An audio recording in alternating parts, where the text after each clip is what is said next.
Hello, I'm a beginning YouTuber like many of you out there, and there's a lot I had to learn in a short amount of time. So if you want to know the 5 things you need to know when you're first starting out, stay tuned.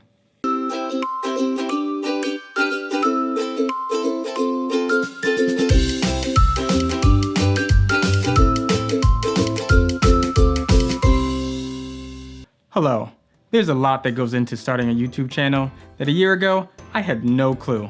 Things like, what kind of channel do you want? Do you want to be a tech channel? Do you want to be a makeup channel? Do you want to be a cooking channel? So many different things. And I knew going into it, since I kind of have a variety channel where I talk about different things, it was going to be tough for me. But I was up to the challenge.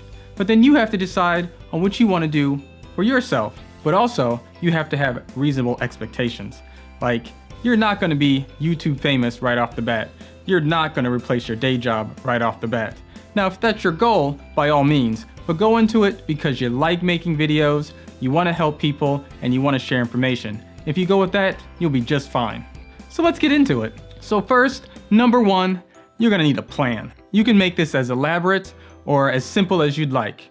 I know a lot of things where I wanted to make sure I had 5 videos before I started, because you don't want to have one video and then people just get, so what's next? That's it, just one? So you want to have more than one video out there.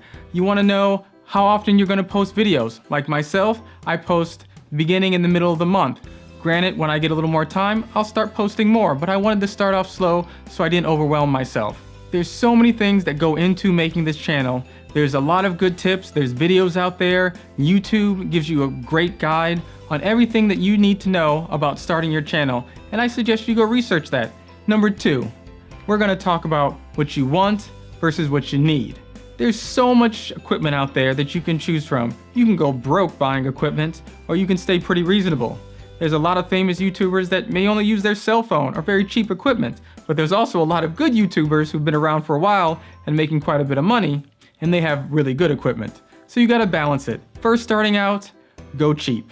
The reason why I say go cheap but good is you don't know if you're really gonna stay with it.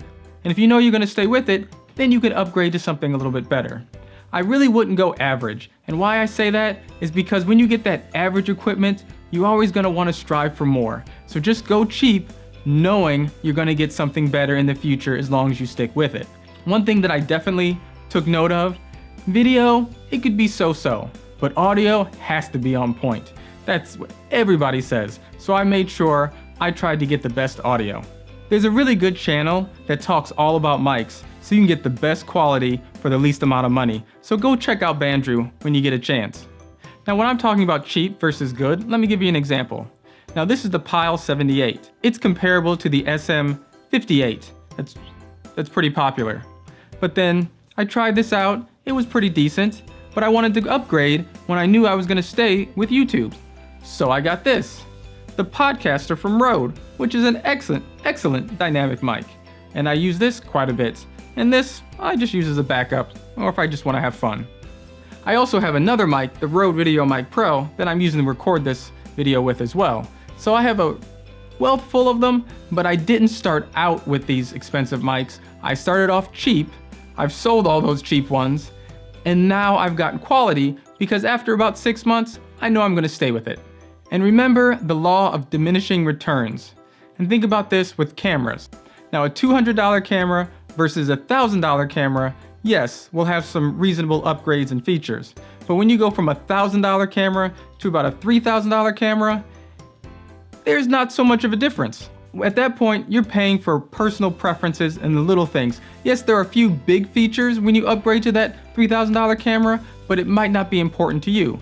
For example, some of the high-end cameras have dual SD cards. So basically they have 2 SD card slots so you can record a lot more video or have backups of your photos, many different things. But to me, I only record short videos, that's pointless to me. So just keep that in mind when you feel you have to get the best camera out there or the best equipment out there, when something less expensive will do just fine.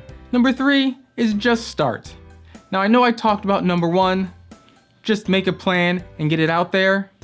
Don't just wake up one day and say, I want to do a YouTube channel. Now don't get bogged down in the details. Have your plan, but know when you're going to start. No, nothing's ever going to be good enough for you. You're going to be your worst critic. So just put it out there. Like, just check out this video here. It has some great content, but the problem with it was I had a weak delivery, it was dry, it was boring, and it was uninteresting. Should I take the video down? No. Why? Because I want to know how much I've improved over time. So I've left it there to see how much I've grown. And people have watched it and liked it, even though I felt it wasn't good enough. Just remember this, no matter how much planning and thought, whatever that you put into it, it doesn't really matter. People are gonna like what they like and not like what they don't. For example, my most popular video was about Time Warner and how I had a horrible experience with switching from Time Warner to WoW Cable. And I took about 10 minutes thinking about it and making it, and it's my most popular video. Now, take the video that I researched, did all this planning, made sure I got it just right. It was 5 tips on starting a business. I put a lot of effort into that, and it's doing okay. I'm definitely not getting out of it what I put into it. But you know, that's just the way it goes. Now, number 4, basically, is practice.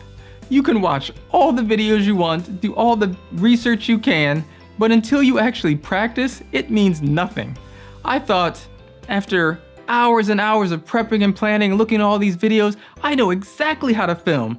And then I picked up my camera and I had no clue what I was doing. What I mean by that is you have to get familiar with your camera. You have to know your camera. You have to know what it works with and what it doesn't work with. And the only way you're gonna know that is by practicing and trying and doing whatever you can to get as much knowledge about your camera that you can. And lastly, number 5, be open to feedback from friends and family, because those are the ones you're gonna ultimately share your videos with first, and those are the ones you're probably gonna hear from first before you even ever get a comment from the outside world. But then also, once those comments start rolling in, be very open to feedback, because you're gonna get a range of different things from good to bad to pointless. So make sure you're prepared for it and learn from it, because remember, perception is reality. Even if you don't think it's true, the people watching do. You need to make sure you cater to your audience so you keep them interested. Thanks for watching. Click subscribe if you want to see more. Click that like button if this video helped you. Take care.